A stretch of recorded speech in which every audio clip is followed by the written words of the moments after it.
Yo, what's up guys, it's your boy Sami here. Today we are gonna see, what if Naruto becomes the in charge of Redcell, part 1. Hope you'll enjoy this video. So before we start, please subscribe to our channel, and like this video. So let's get into the video. Coughing, Tsunade Senju awoke, and opened her eyes, only to see the wet wooden boards below her, as rain fell all around. The thick smell of smoke filtered through her nose, and the crackling of burning timber filled the air. Pushing herself up slowly, she winced, as a blinding pain flared through her side, and fell with a small scream. Clutching at the pained area, she felt a sticky wet sensation below her fingers, and pulled away, looking at the digits, only to find them covered in her own blood. With labored huffs, she fought through the pain, and managed to sit up, half dragging, and half sliding over to a small wooden wall not too far from her position. From there she was able to move the bloody cloth from her lower torso, and found the bleeding stab wound dangerously close to her kidney. Already feeling weak, she focused on her wound, and began to heal it. It didn't take too long, but with the pain in her side slowly numbing, she became aware of the various others that littered her body, far too many to heal, but none that were life-threatening. Wiping blood off her chin, she sighed, and looked up at the blackened sky, ignoring the rain that fell to her face, and stared at the glowing moon for a moment until she turned her gaze to her surroundings that had been her battleground not long before. On two sides there were walls. The mansion she was now had a 5-story section on one side, a 3-story section in the center with the top being a large wooden deck, and the other side being the same as the first. It had been a beautiful place, but now it was partly destroyed, and burning in some places. The rain hit it, but, as she looked around, tears fell from her eyes, as she slowly reached into the collar of her shirt, and grabbed a simple green crystal necklace from between her large breasts. "You can rest easy now," she whispered before her voice broke. "I killed him for you, Naruto." With tears in her eyes, she glared over to a broken section of wall that had been covered with burning wood, while the surrounding floor and wall seemed to have been sprayed with blood that dripped down the painted wall. The pile of burning wood that had fallen from the upper section of floor when she sent her opponent through the wall suddenly exploded outward without warning, sending splinters and amber flying, as derbies were thrown in every direction. She had covered herself with one arm, as it happened, and paled when she looked again. No. Walking out of the hole was the man she hated more than anything, clothing destroyed, and covered in horrible burns that still steamed and sizzled. His chest was bare, and covered in wounds which were only made worse by the burning flesh. His head was now bald and scared, but despite the pain he had to be in, he smirked at her with solid black eyes, and bloody, broken teeth behind busted and burned lips. "That hurt a lot, you know," the male hummed, as he walked over with a noticeable limp in his step. "It's been a while since I was burned this badly." No, the busty blonde cried. "Why wouldn't you just stay dead, you son of a bitch?" The man chuckled. "Because I still have things to do in this world, princess." Tsunade, still crying, glared with a small sneer. "We've destroyed your little organization once. We'll hunt you and your pawns down, and do it again if we have to."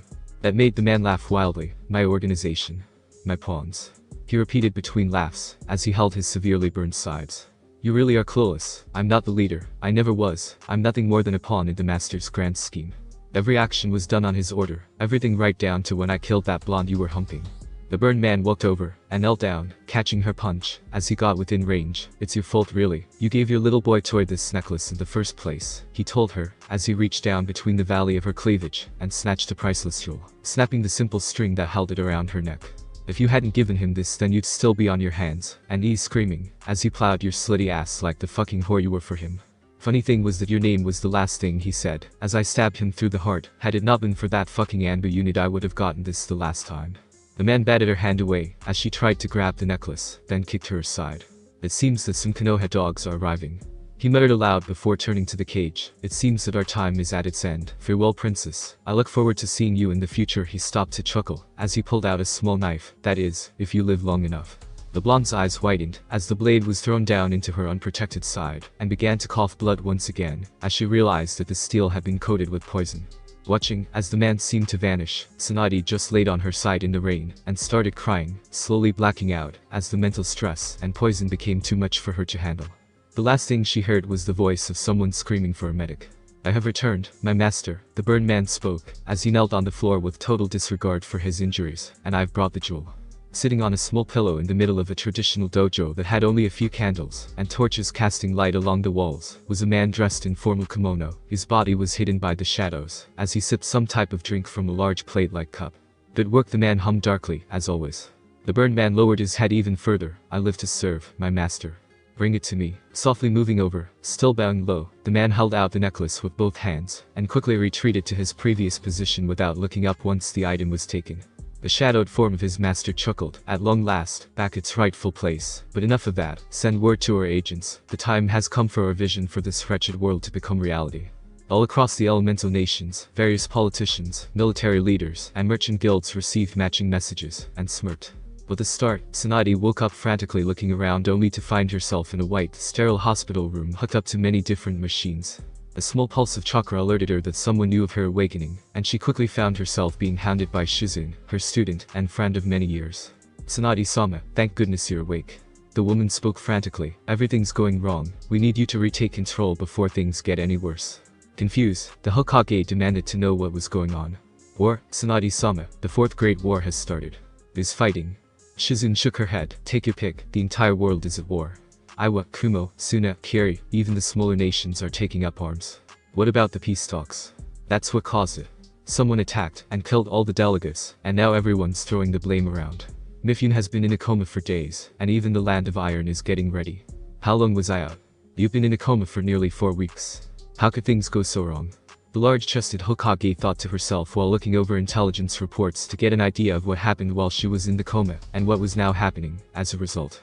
Every nation was gearing up for war, one of which was actually sanctioned by the various ruling lords, such as the Fire Lord, Wind Lord, Earth Lord, and so on. As such, production of weapons were doubled, if not tripled, and even the forces of the other lords were being readied.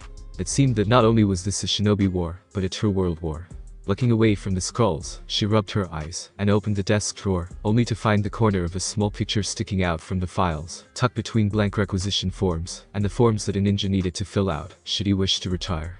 Pulling it out carefully, the blonde sniffed, as her heart started beating painfully. She didn't know why she tortured herself like this, but despite the pain of loss which seemed to even outweighs the loss of Dan, and her little brother, she just couldn't stop herself. With a tear falling down her cheek, Tsunade smiled lightly, and ran her fingers down the photo. "Naruto, I wish you were still here, maybe then I'd know what to do." Sitting in the darkened dojo in the dead of night, the shadowed man sipped his drink, while ignoring the admiring gazes of those kneeling before him. Sitting in front were 7 figures covered in the heavy armor of the samurai, with their katana lying by their knees, while 2 others sat behind each armored figure dressed in light armor much like Anbu, but still armed with the katana while masks hid their identity.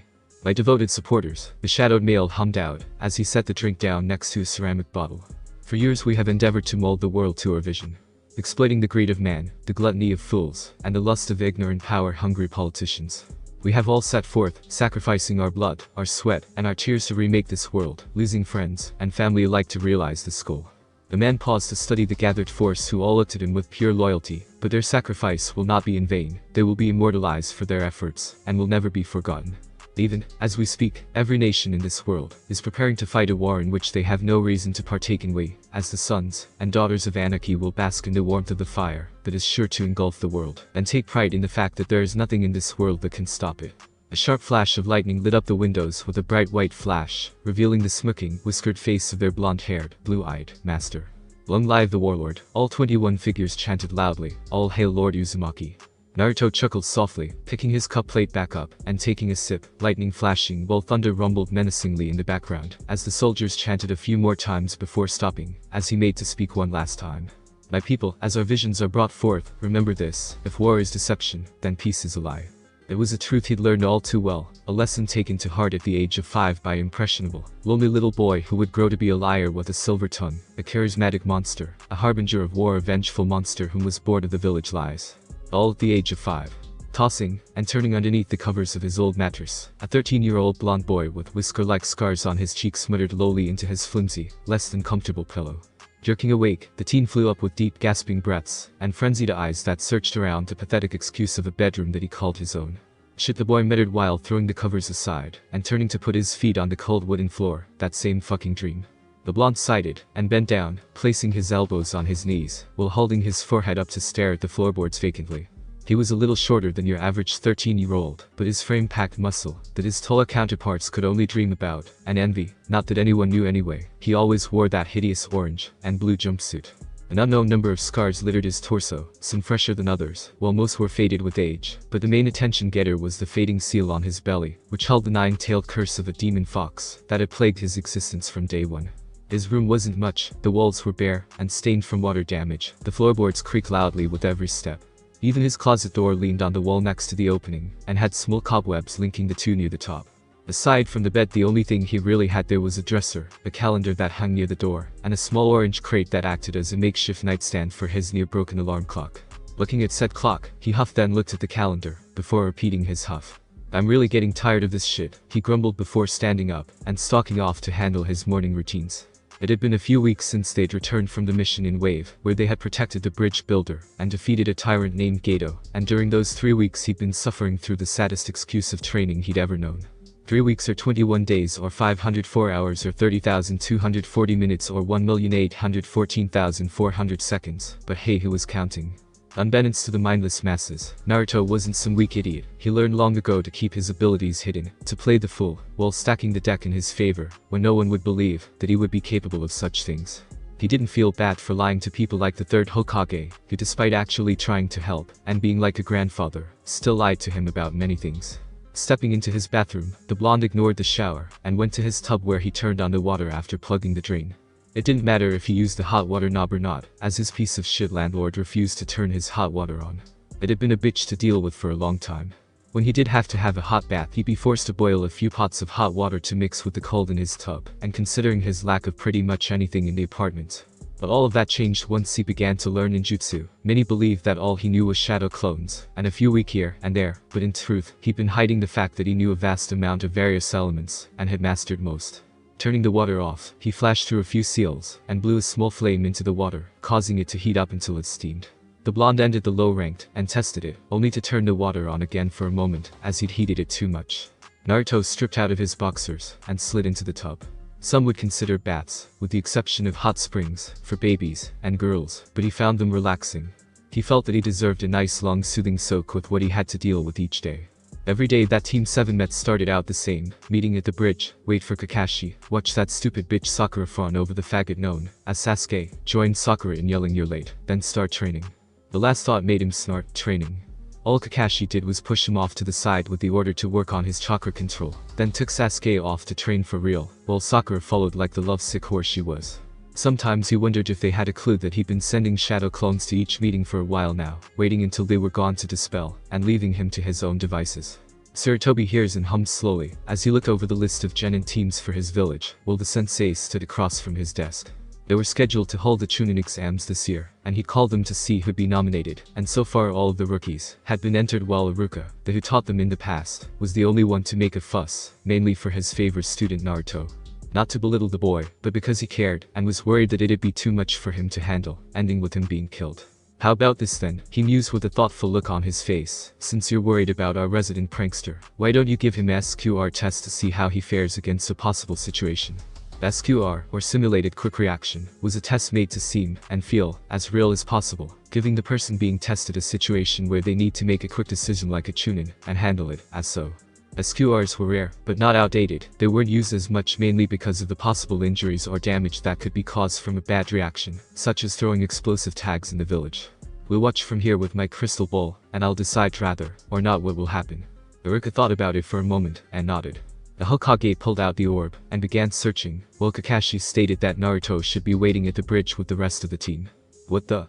Hearing their leader's perplexed exclamation, everyone looked to see what it was, only to see the orb showing two Narutos, one waiting at the bridge with his ever-dopey look, while another was working out with a bored, uncaring frown, as he did pull-ups without a shirt in his apartment.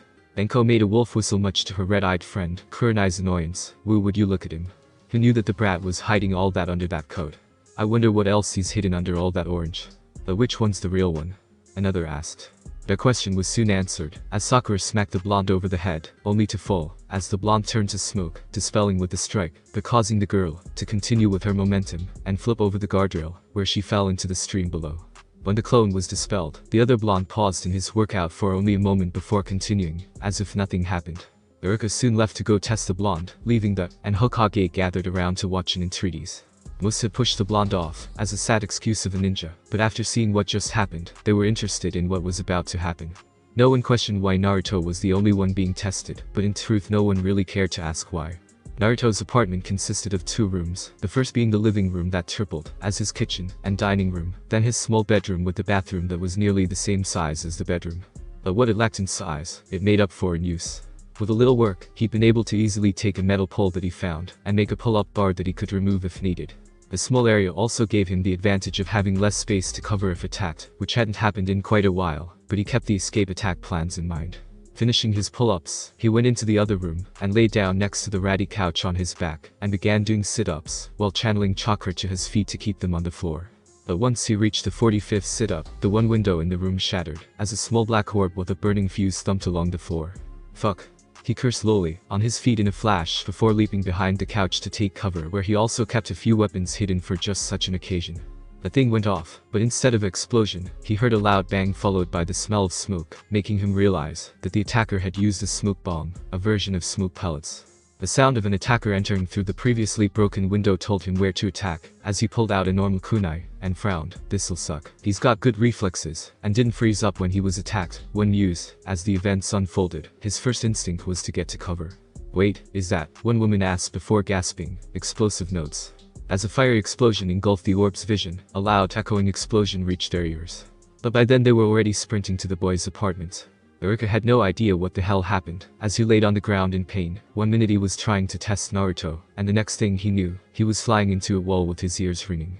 A sharp pain in his cheek knocked him for a loop, followed by another in the nose, followed by another, and another until he blacked out. Naruto, on the other hand, straddled the figure wearing all black gear with a ski mask over his head, and continued to rain blow after blow upon the attacker, grabbing him by the neck, and punching with all his strength, while ignoring the burning husk around him that had once been his apartment. Had his ears not been ringing so loudly, he would have heard the chaos outside followed by the arrival of nearly everyone in the village along with the Hokage. But in a blind rage, he didn't notice until two arms wrapped around his waist, making him strike out with his elbow with surprising force which stunned the in question, allowing him to get 2 more blows on the masked man before being knocked out. One day later, Sir Toby sighed annoyedly as he received the reports from Anbu and the hospital. He should have known that testing Naruto was a bad idea. The boy had been attacked in his own home before, and no doubt would have planned for another attack. Both Iruka and Naruto were still in the hospital, with it being the worst of the two. Naruto had a few bumps and bruises, with the worst damage being temporary loss of hearing. But Iruka, on the other hand, had broken ribs, burns, and broken facial bones thanks to the beating the enraged blonde gave him. But thankfully, the doctors would have him healed up and ready to leave in a few days, while Naruto's already quick healing would have him healed before he even woke up. But they still wanted to keep him for a day for observation. They decided to keep him sedated because of his infamous hospital escape missions that were the stuff of legend. But aside from that, he'd sent Anbu to assess the damage and check for any possible traps that the blonde may have set, and the reports were shocking. Naruto had hidden weapons everywhere, kunai under tables, throwing stars in drawers, and explosive notes wrapped around kunai behind the couch. They had uncovered and stored well over a few hundred of each weapon, including machetes, hatchets, samurai swords, and even a couple ninjato swords, all placed out of sight yet within reach if they were needed. The Anbu had sealed them all into a scroll which would be returned to the teen whenever he awoke. The damage to the building was horrible. The explosive note had blown most of the wall out into the street along with a large chunk of the roof, and, as such, he'd already sent for it to be repaired, seeing as it was his, and therefore, the village's fault. Yet another reason SQR tests fell out of use, seeing as the person being tested had no idea about the test and acted in self-defense, said the person couldn't be held responsible for what happened. An Anbu watcher wearing standard gear who was assigned to alert him to Naruto's awakening came in with a weak whirlwind of small fluttering leaves that fell to the floor. Hokage-sama, Naruto-san is waking up. Hearing the Anbu call Naruto by his name made him smile inwardly. Usually they called him the boy or just Uzumaki, as they were neutral towards the teen. But after what happened the day before, and learning of the teen being so prepared, their respect for him grew. Fuck my head, Naruto exclaimed, as he awoke to a blinding light above his bed, making him cover his eyes with an arm only to feel something scrape over the bridge of his nose. Pulling his arm back, and squinting, as some of the bright light shined around the raised arm, he groaned, and muttered out a string of curses that would make any Minker priestess blush. Naruto-kun, since when did you use words like that? Asked the old voice he'd known most of his life. Sitting up in a flash, dressed in the backless gown issued to patients by the hospital, Naruto turned his head to see the Hokage sitting on a chair near the side of his bed. Old man, what are you? What happened? The last thing I remember was... Just as Naruto's eyes lit up momentarily before darkening in remembrance, the old Hokage quickly interjected, "It's okay Naruto, everything's under control. The whole thing was a staged test to gauge your reaction to an attack. I'm sorry for what happened. So it was all just a trick." The man grimaced slightly. "To put it bluntly, yes, but you performed admirably. Had it been a real attack you would have come out in near perfect condition." He told the boy in hopes of keeping their friendship together, as they had already gone through some bumps in the past, which led to a few occasions where the boy would refuse to talk to him. "And what about the attacker? Anyone I know?" It was Iruka, but he'll be fine after some rest, he spoke, while quickly adding the last part. Upon seeing the flash of worry go through his eyes, you'll be free to go in a little while, but I was hoping that we could talk for a bit, clear some things up. At Naruto's uncharacteristic silence he continued, Naruto, have you been lying to me all this time? I never noticed it until now, but your acting is different than usual. Was all that happy-go-lucky attitude an act? It wasn't strange for ninjas to develop masks to wear outside of work. It made it easier to deal with family and life in general by creating a new personality to pretend as if you weren't the one to slaughter people left and right or watch friends die. But it was usually veteran ninja who'd fought in the war, Anbu, or hunter ninja that did so. Naruto was the youngest he'd ever seen to do so. Realizing that he was caught on that front, Naruto scowled and looked away. Not fun, is it? Having things kept from you, but yes, the Naruto you know is nothing but a mass stupidity I use to protect myself from those I don't trust. You mean? The implication hit the elderly man like a knife to the heart. Indeed, I played a fool for so long, and kept the fact hidden even from you because in the end, I don't trust you. You've lied to me about many things, and, as much as I'd like to, I couldn't find it in me to trust another with the facts until now, but even then it's only because you figured it out. Each word felt like a twisting blade already lodged deep into his heart, tearing and ripping at the soul. So tell me, old man, how does it feel to know that I've lied to you? That the little boy who failed 3 times, and finally passed, as the bottom of the class, is in fact a better ninja than most? Even you must admit that for me to hide my real personality and intelligence for so long is no simple feat. It hurts really, he answered solemnly. And now you know how I felt every time you said that you didn't know who my parents were. Naruto-kun, you have to understand that. Save it, Naruto snapped, cutting the Hokage off. I don't really care anymore about who they were. As far as I'm concerned, my father was a deadbeat drunk, and my mother was some cheap whore, making me the outcome of a drunken one-night stand between an inebriate and a harlot. Hiruzen bit his tongue, stopping himself from telling the teen just how wrong he was. The doctor came in to tell him that he was free to go, making Naruto hop out of bed and over to where what was left of his pants were hanging on a hanger next to a standard white t-shirt given to those who didn't have a shirt to wear when leaving. Standing up to give the blonde some privacy, the Hokage turned to leave with a blank face, devoid of the sadness he truly felt on the inside. I want to finish this talk. Come to my office once you leave. He then vanished in a whirl of leaves, leaving Naruto behind cursing under his breath. Gears and Sarutobi could only watch as Naruto left his office while tapping his fingers on the file pertaining to said boy. Their conversation hadn't gone as well as he hoped, but he managed to save their ever-fragile relationship from going down the drain, going from on the ropes to treading a floor made of cracked glass while juggling hammers. The boy was much more different than he had expected. That bright ball of sunshine and pranks who could take anything in stride and continue on with a grin had, in fact, never existed. It was a scary thought yet saddening at the same time. To go about his life for so long, hiding his true self behind a mask, forcing himself to act differently at all times, never trusting a single person he met. It had to be a maddening thing to experience, almost as if he felt like he was trapped behind enemy lines. From what he knew, Naruto was basically taking his life, as if he was stranded in an enemy village, always ready for an attack, never resting, and ever alert. There had been cases of ninja doing that after the war. Most were driven mad, and those that hadn't gotten help ended up going deeper into madness, and killing themselves to escape capture from what they believed to be enemy ninja. But aside from that, he learned of the less than satisfactory training methods employed by Kakashi, which caused Naruto to begin his own training regiment, while sending clones to the team meetings, as they'd taken the time off after their last mission to train. When told that he would be fixing this, Sarutobi found himself being told not to bother, and that if he honestly wanted to make things up to him, Naruto, that he could start by taking him off Team 7 and giving him separate missions. Lighting up his pipe, the old man took a deep series of puffs before opening the front cover to look at the goofy face of what he used to see Naruto as. But the attention getter was the large red stamp now marrying the page that reads, reassigned near the team block. The only way he could start giving Naruto separate missions was to attach him to another branch of the military, such as the torture and interrogation unit, the logistic and administration department, the information technology department, the village law and justice block. The list went on. But he couldn't just stick him in one without the proper requirements and training, so he did the next best thing. Closing the file, he picked up another stamp and pressed it into the ink pad before slamming it into the middle of the cover, leaving a large classified in plain view with unique markings around it that would tell those in the know just how serious the information was. Anbu, Hiruzen called, summoning his guards back into the room, who also doubled as a type of butler to handle things for him, such as retrieving sensitive files or bringing someone in. 2 of his most loyal Anbu appeared with a respectful bow, before blurring into their places around the room, only for one to be stopped. Bad, I need you to do something for me. Anything, Hokage-sama. Without a word, the Hokage wrote some things down and handed the ninja the paper. Take this to the head of the administration block. We have a new unit to add to the roster.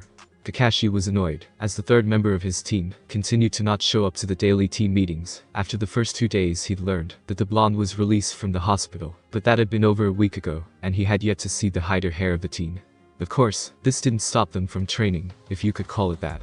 All he did was show Sasuke some, let him copy, and practice them, then call it a day, while Sakura did nothing, and watched. He'd gone to the Hokage to mention this, while the three went to get a quick D-rank mission, but his question was brushed aside. Had he not been so engrossed in looking at the pornographic drawings in his book, he would have seen the disappointed look he was given by his commanding officer. Hokage-sama. An Anbu wearing a bird mask yelled, as she came into the office with a frantic tone. The Anbu barracks for Battalion Alpha were attacked. Hiruzen didn't make a move to address her, only lighting his pipe and blowing a smoke ring. Sir? Didn't you hear me? Someone. Yes, Bird, I heard you the first time. Tell your commanding officer to stop the search for the attacker, and to come here. At the dismissive tone and order, Bird blinked and slowly left the office, where she vanished to inform her commanding officer of what the Hokage said. Sir, you summoned me.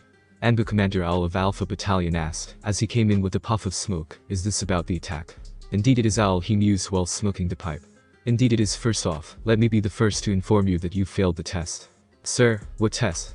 There was never any real attack. It was all a test to see how village security would fare against a sneak attack, and, as you can see, you and your battalion have failed. Hiruzen smirked inwardly, as he thought back. Flashback. Naruto-kun, let me be the first to welcome you to your new position. The aged Hokage started off, as he smiled, looking at the blonde who wore a black vest with a red diamond-shaped patch on each shoulder that depicted the leaf symbol over a dagger. Above it had KDSCD, and below it had Redcell stitched neatly. KDSCD stood for the Konoha Defense and Security Coordination Division, which would be a small, shadow group that for now, would only consist of him for the purpose of testing and reporting flaws in village security. He decided to put it under the codename of Redcell for short. Naruto had already proved his skill by pranking people and hiding from Anbu for hours on end, even painting the Hokage monument in broad daylight without anyone noticing until he was done. So it was only natural that he be placed in a new division that would put his skill to good use. Your first assignment is to stage an infiltration attack on the Anbu barracks belonging to Alpha Battalion, sneak in, disable its security, and place some of your special paint bombs around, then exfiltrate without being seen. Naruto nodded, showing him a smirk. Consider it done, old man. God damn it, Naruto growled, as he sat up in his new bed, having been awakened after having the same nightmare, as usual. Picking up a small alarm clock at the side of his bed, he slung it across the room, and into a wall, shattering it with a small explosion of plastic, springs, and gears. He'd been having nightmares for years now, sometimes going a month or two without one, but it was always the same, forcing him to relive that night. Getting out of bed, he stretched, and felt his back pop before going to the bathroom of his new apartment.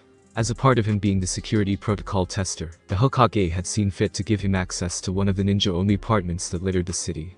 It was much cheaper than the insane prices he'd been charged before, and much larger, as he now had a bedroom, bathroom, and a separate kitchen with plenty of space. Another plus was that he actually had hot water, and that you'd have to be one stupid motherfucker to try and break into a ninja-only apartment building. It had been a few days since he started working at Redcell, and so far the attack on the Anbu was the only job he had. But seeing as there was only him in the unit at the time, the Hokage was waiting before sending him out, mainly to be his consultant for updating the security protocols of the Anbu. It had gotten a little slack in thinking that there was no one stupid enough to attack, while nearly everyone was there, and just getting off duty. The paycheck was much better than those chores they called D-ranks, not to mention the fact that since he was working a division job, he got paid weekly, plus what he earned on missions. He was also getting credit for A-rank mission, considering that he dealt with the Anbu on that last one. The larger paychecks went straight to buying some decent clothing, and some masks. He'd been given a standard blank Anbu mask for his jobs, but he wanted a variety to choose from just in case people started spreading the rumors about Redcell more than they already were. Apparently, an Anbu who is now pulling sword to tail, got a little drunk, and mentioned something about a new group within the ranks called Redcell. So far the rumors were scarce, just utterances, and jokes about what it could be about. Some believed that it was just some training group, and others thought that it was a team of genin who trained alone. But with his extended periods of off time between missions, he spent it either learning how to be the head of the division he now technically ran, seeing as he was the sole member, polishing his skills, and keeping in shape, or improving his. It may seem like way too much for him to handle in only a few days, but with the aid of shadow clones, it really wasn't much. He had also gotten permission to begin looking at potential ninja to recruit into Redcell, but would hold off on that for a bit. After all, he didn't even have an officer base to use, only his apartment, which wasn't exactly secure enough to hold a lot of classified information and such. Over the course of the next month, every remaining genin in Naruto's year noticed that said blonde was missing, and that any questions as to where he was were left unanswered. For a while, some believed that he went rogue, but the senseis, who were told by the Hokage that Naruto was indeed still a loyal ninja, but wouldn't be around for a while, quickly laid such thoughts to rest. Some of the more curious genin, or nosy, set out to find out what the dead last was up to, that was if they could even find him. Their searches always came up empty-handed, but they did sometimes hear things like he was seen shopping or near training grounds, but considering the massive amounts of land that were sectioned off as training grounds, not to mention the number of stores in the village, it would be easier to find a needle in a haystack 20 foot high and 30 wide. But what they didn't know was that the Hokage finally found a small unused office, and that Naruto had spent some time fixing it up to how he liked it. It was in the lower section of the Hokage tower, and quite small, but he didn't care. The security was top-notch, and there were only a small number of ways to reach it. But aside from that, he'd finally found and recruited a new member of Redcell, Yakushi Kabuto. 19 years old, and a skilled medic for his former genin squad, the bespectacled teen with white hair was easily recruited into Redcell after his two teammates were found dead in their training grounds, victims to unsupervised training which ended with them dying from using every bit of their chakra, when they didn't have the stores, to use a higher level. Kabuto was eager to join, and didn't mind at all that his new commander was a 13-year-old boy, mainly because he thought that the position would give him an even better way to gain information for Orochimaru. But Naruto had been a step ahead of him, and ensured that Kabuto would be loyal. He'd stake Kabuto's life on it. Kabuto winced, and rubbed at his chest through the fabric of his white-collared purple shirt, as he walked down the dark underground hallway leading to his commander's office. Rubbing his sore chest with one hand, and carrying a few scrolls under his arm, and a file in his hand, he sighed, and stopped at the wooden door with a metal plate bearing the leaf symbol over the dagger pointed up. It wasn't a well-known fact, but those symbols told a lot about the ones who wore them. The leaf symbol told of their loyalty to Konoha, which should have been obvious, but the dagger told something else. A single dagger in the emblem stood for covert or special operations, while the direction it pointed would indicate where they operated mainly. A dagger pointed up meant that they were in inner village, while one pointed down meant that they did covert operations in enemy villages. But unlike Naruto's patch, which was in the shape of a diamond, Kabuto's was oval-shaped. The diamond showed that Naruto was the commander, and the oval showed that the white-haired teen was lower ranked. "Come in." The teen opened the door to walk into the office. Due to the lack of space for them, Naruto had decided to have the office double as a planning and meeting area for the future, even hanging a large corkboard panel on the wall where they'd peg their information as needed. A small table stood in the middle with a small couch pushed against the wall opposite the board on the wall, while a simple wooden desk stood in the back with Naruto sitting behind it. "Naruto-kun, I've brought you my information," spoke the teen while taking hold of the scrolls and placing them on the table, the pictures too. While reading over a scroll, Naruto flicked a thumbtack over to Kabuto, which stuck point first into the wood next to one of the scrolls. The teen opened the file, and pulled out a decent-sized photo, and placed it in the center of the board, with a tack in the top center. The picture showed a chamber-like room with no windows, and had a large U-shaped desk lined with chairs, and underneath the picture on a half-inch border was the words, "Konoha Village Council Meeting Room." "I managed to obtain the time for the next meeting," the white-haired boy said. "It's in 5 days." Naruto hummed slowly. "More than enough time. We need to increase the funding to village upkeep. We need to keep the village looking great for visiting merchants and officials." Garrison pinched the bridge of his nose as he listened to the council go back and forth about what they wanted to do with the village, arguing with each other on cutting spending and other stupid things that prevented them from really getting some real work done. Checking his watch, he praised calmly that their time here was almost up. He loved Konoha, but as far as he cared right this second, the village could get stuffed, especially after having to deal with these idiots. "Oh, a wild-looking woman yelled while standing up with her hand over her nose, getting everyone's attention. "Is the dirty son of a bitch that farted." Then the world exploded. The Anbu outside assigned to guard the doors heard the commotion, and rushed in only to choke on the thick gray smoke that filled the room, before clearing it out with a few low-powered winds. Covering each council member, both the ninja and civilian sides, was a thick layer of red paint. Even the Hokage wasn't spared, and the only thing that had stopped him from being completely covered was the fact that his hat blocked his whole head and part of his neck. "What is the meaning of this?" a pink, now red-haired woman screeched while waving her arms frantically, throwing paint on the tube beside her. A small piece of paper fluttered down from the ceiling, and was caught by the Hokage, who only chuckled lightly as he looked at it. "It would seem that we failed our test," he mused while turning the paper around, only to show them that a bright red F had been painted on the back while a note was written on the front. "With all due respect, Hokage-sama," the wild woman from before started, "what the hell are you talking about?" "Well, to answer your question soon, we've just been tested on our security by a new division dedicated to testing and improving the security and defense of our village. Why weren't we told of this division?" Another man demanded while trying to wipe the paint off his face. "We have the right to know everything that does on around here. Because it would defeat the purpose of the test if you knew it had happened beforehand." Hiruzen smiled while shaking off his hat. "And let me correct you on something. You do not have the right to know everything that goes on, or are you willing to let us investigate everything that goes on in your life from now on?" That shut the man up. "Well, who's in charge of this group?" asked his former teammate, and now one of the village elders, Himura Mitakato. "That is classified, for my eyes only," he replied with a spark in his eyes that his two teammates hadn't seen in years. The next day, for years it had been a tradition that at the end of the week, the Jonin would meet at one of the ninja-only bars in the village to have some fun by drinking, telling each other about their weeks, and basically joking around to forget about their problems and stress for a little while. "Hey Kakashi," Enko called over to the scarecrow, as he had his nose in that little orange book. "I haven't seen your blonde around lately. Where have you been hiding that cute little piece of ass?" No one reacted to the purple-haired woman's comment, as they'd become accustomed to her mannerisms for a long time now, just like they did when she started dressing in fishnet, a miniskirt, and a trench coat. "Isn't he a little young for you, Enko?" Kakashi mused over his book, only for her to snort. "He's a ninja now, so who cares about age? So where'd you hide him?" "I haven't seen him," Hokage-sama said, "but he was busy doing something else, and took him off my squad." Enko pouted, and downed a bottle of sake. "Well then I'm off to find me a hunk. Kid's gotta have a body that makes you look like a twig."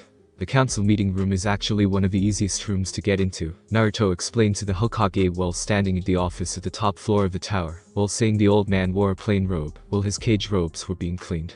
It was left unguarded with only a simple lock keeping the door shut. The patrols didn't even come by while I set up the paint bombs along with the stink bomb. Hiruzen nodded slowly. "You use the smell to cause a distraction with Tsume and Yuzuka. With their heightened sense of smell, and the rumors I've heard about Miss Tsume, I knew that she would loudly try to find the one responsible for the smell." "Clever, as always, Naruto-kun. I aim to please, old man." The old Hokage chuckled lightly. Despite being a victim of the attack, he still thought that it was funny to see the confused and scared looks that the others had gotten, while covered in paint. "Well then, now that you've told me how you did this, tell me about the flaws you picked up on." "During my infiltration, I noticed that the patrols didn't go by to check on the room, and that the door was a simple wooden panel with a standard civilian lock. As I said before, of course any run-of-the-mill genin could get through, and do what I did with the right information and skill. I also noticed that the normal anti-genjutsu seals weren't in place for some reason." This caused Hiruzen to sit up with a dead serious look on his face. "What did you just say? The anti-genjutsu seals weren't there?" Sitting back with a look of thought on his face, Hiruzen scowled. "Thank you for telling me about this, Naruto-kun, but I'm afraid that I'm going to have to just read your report now. It's disturbing to know that someone has removed them, and that is a crime of high treason. Those seals were meant to ensure that any in the room was dispelled, to ensure that no one was being influenced to vote one way or another. Not only that, but to ensure that there were no spies in the room hidden under. But without them there was no telling how many things had been manipulated by outside forces or even by inside forces. I'll have my report sent to your office soon, old man. I'll see you later. Goodbye, Naruto-kun. Oh, before you go," the old Hokage called out before the teen could leave the room. "If you want, you can still enter the upcoming Chunin exams. You'll have to be placed back on Kakashi's team for the time being, but that's it. After the exams you'll be taken back off." Naruto thought about it for a few moments. "Alright, I can put up with them for that long. Sign me up." The first day of the Chunin exams didn't come quick enough for the blonde in his opinion. With the information the new Redcell medic, Kabuto, obtained through his time as a spy, Naruto learned that the exam was a three-part test. The first phase would be a written test which would test the information gathering skills of each hopeful, seeing if they could cheat and not get caught.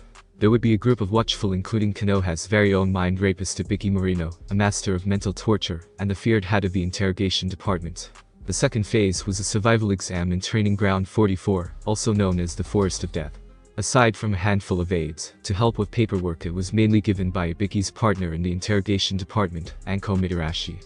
Waivers were to be signed before anyone could be allowed in, as the test allowed for the genin to kill if needed or wanted, so they had to sign to make sure that Konoha didn't get into any legal issues, and such.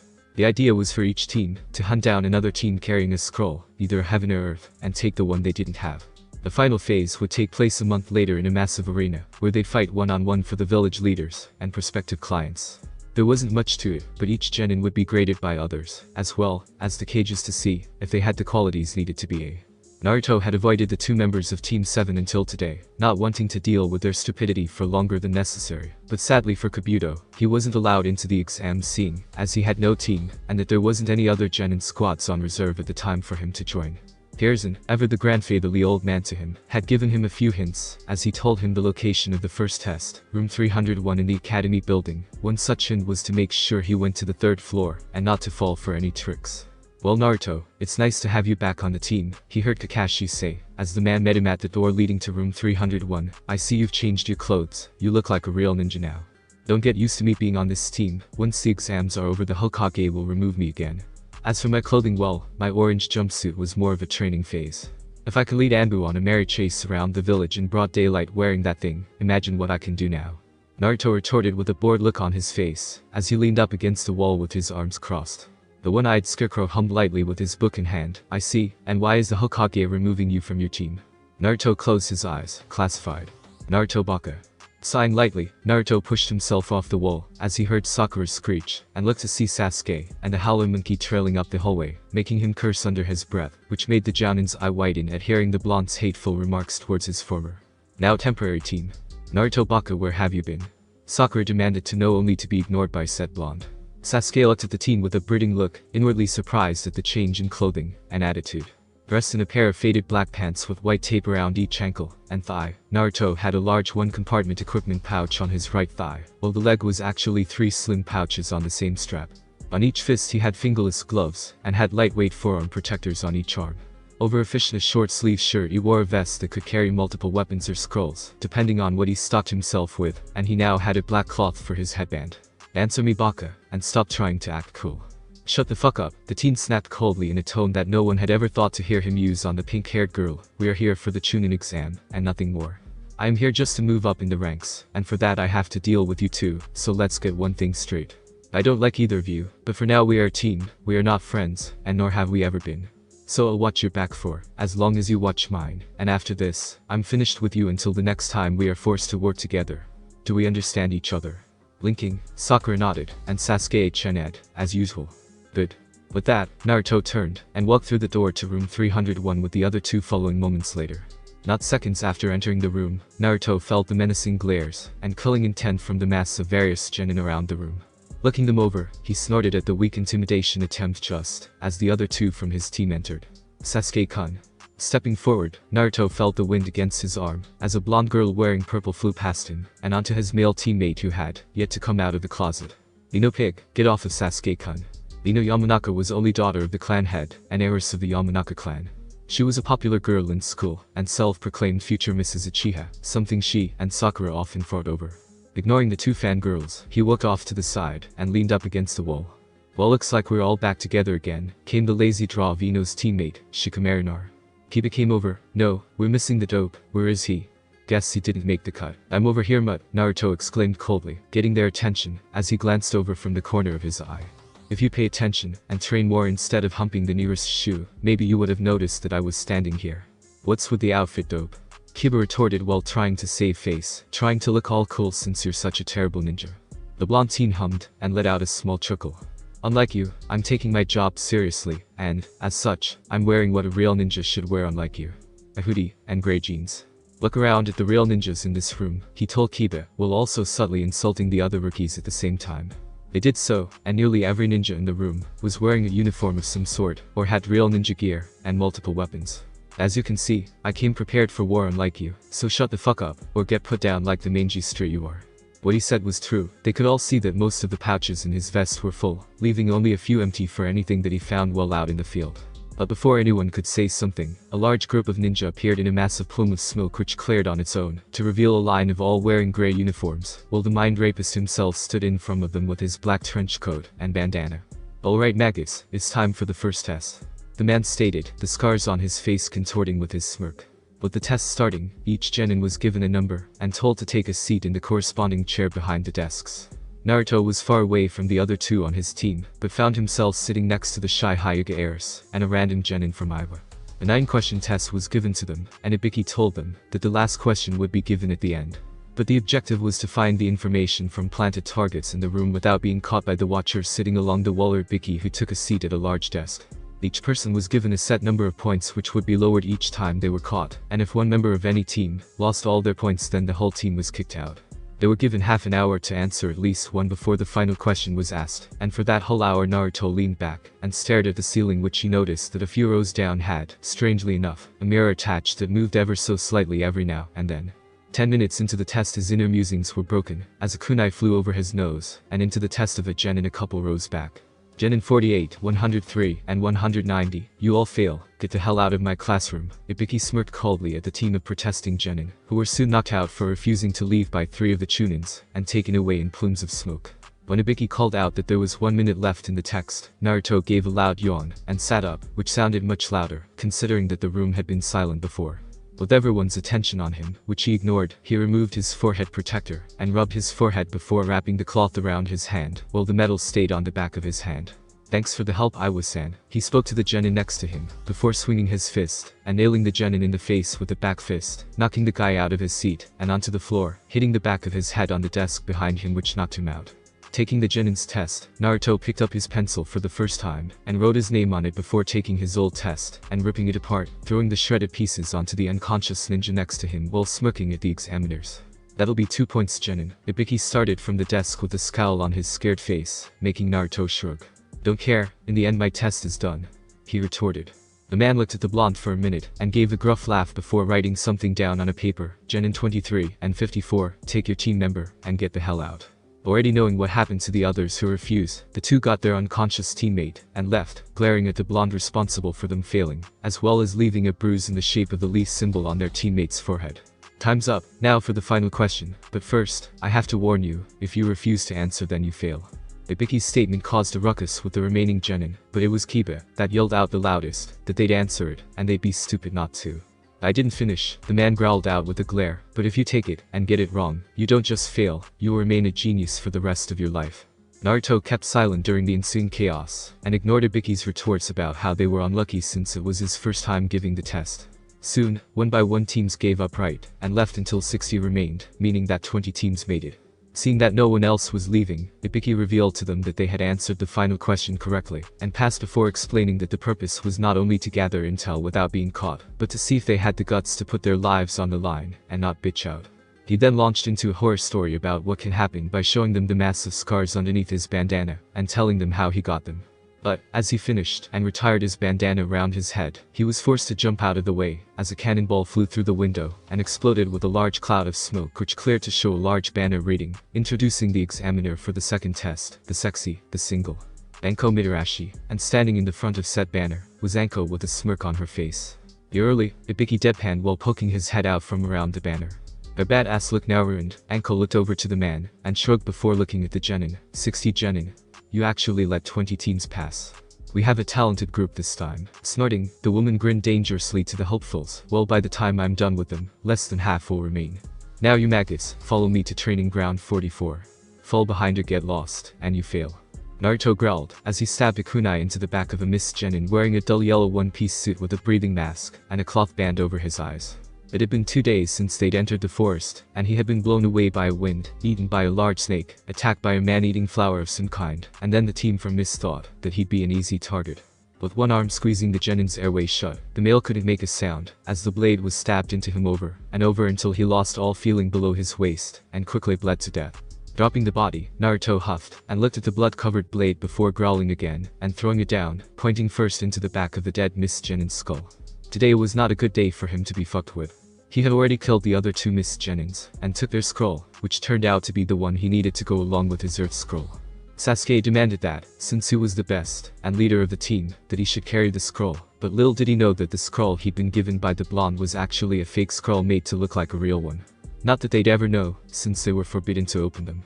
Tucking them both away in his vest, Naruto jumped towards a tree to go, and found his team, only to be tackled back onto the ground by a brown and purple blur. I got you now.